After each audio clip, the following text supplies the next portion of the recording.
Have you ever stopped to listen to the conversation happening inside your own head?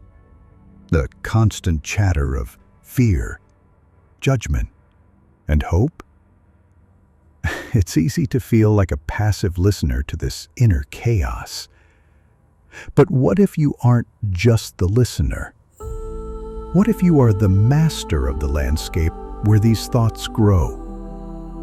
Imagine for a moment that your mind is a garden, a rich, fertile plot of land given to you, and you alone, to cultivate. Every thought that enters your mind is a seed.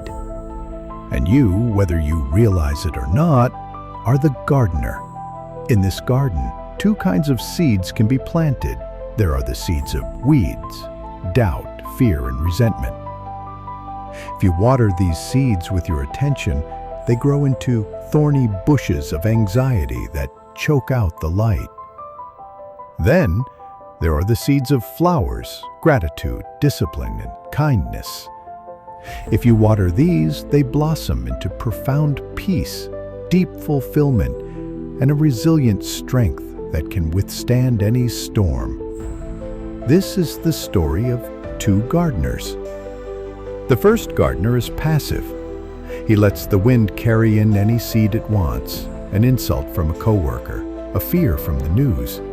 He waters everything indiscriminately, replaying the insult, worrying about the news. He is watering his weeds.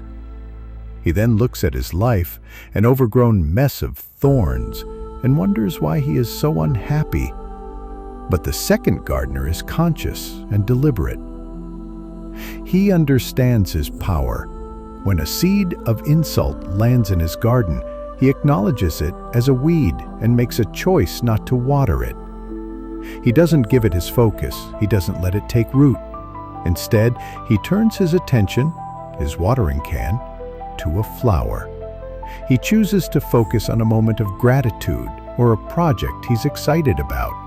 He knows he decides which plants get nourished and which are left to wither.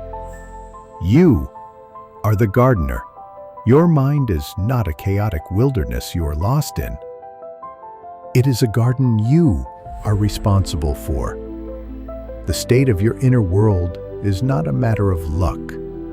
It is a matter of cultivation. This is a quiet daily practice.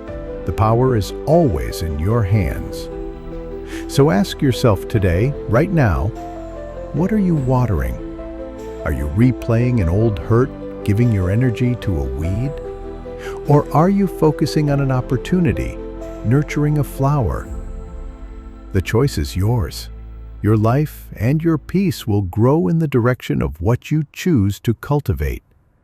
Now go tend to your garden,